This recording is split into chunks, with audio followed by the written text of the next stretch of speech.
Samantala, tatlong magkakamag-anak napatay habang isang bata naman ang sugatan sa panibagong ambush sa Sultan Kudarat, Maguindanao del Norte. Detalye ng balita mula kay Jun Di Makutak, Aris 19. Assalamualaikum, Brother Jun. Alaikum assalam, Kuyang Angel. Isang 11-year-old na bata ang nadamay at sugatan sa nangyaring ambush sa bahagi ng barangay Nalinan, Sultan Kudarat, Maguindanao del Norte, alas 12 pasado ng tanghali. Ang mga inambush ay sakayin ng tricycle ng paulanan ng bala ng mga salari na mabilis ding tumakas.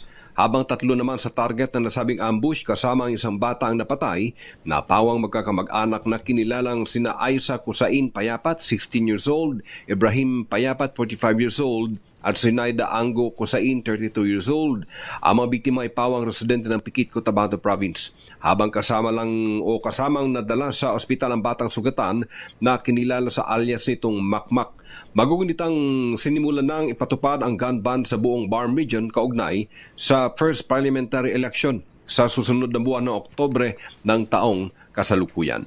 Mula sa Central Mindanao, RH19, Jun Di Makutak, DZRH. Una sa Pilipinas, una sa Pilipino. Maraming salamat, Jun. Sukran.